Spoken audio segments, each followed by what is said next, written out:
I don't know what's more terrifying, trying to clamber on the table or speak to this many people. Fantastic turnout.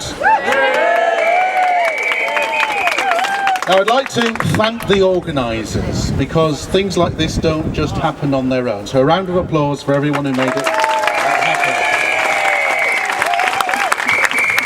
Now, fracking is a very serious issue, and I approach this as a councillor, as a physicist, and it does challenge us for a number of different directions in terms of the raw materials, the carbon and methane emissions, when we ought to be focusing much more, thank you at the back there, focusing much more on renewable power.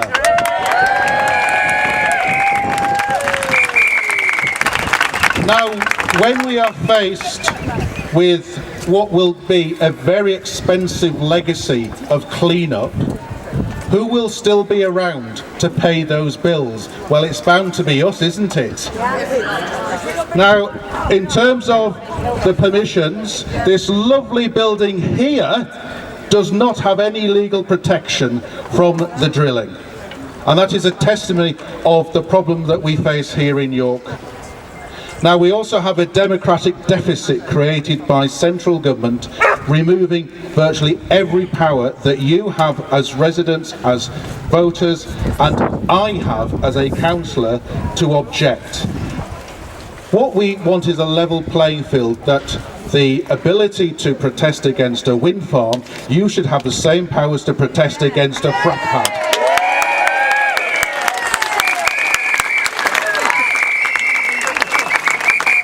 So we just need to let more people know. It's great there's so many people here, but please, when you go home, tell your family and friends. We need to bring the majority of people with us. Now, accept that there has been a momentous change in recent weeks to the political landscape, but we can't let this get in the way. We've got to do everything that we can to protect our lovely Yorkshire landscape. And we've got to reach out to people from all parties and those from none, and in the spirit of openness and welcoming, even people from Lancashire.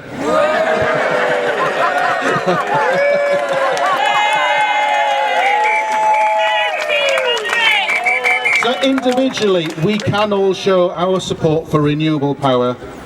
We can demonstrate for an energy democracy where we are taking the decisions about the power that comes to our homes and understanding the way in which that has an impact on the environment.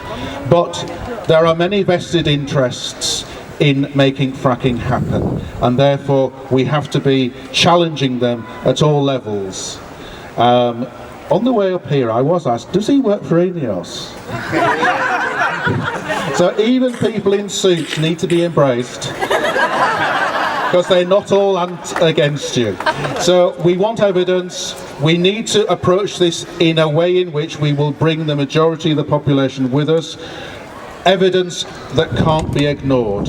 So please go home and tell everyone why it's important to get involved, and ensure that the local groups over there get your details. Thank you very much.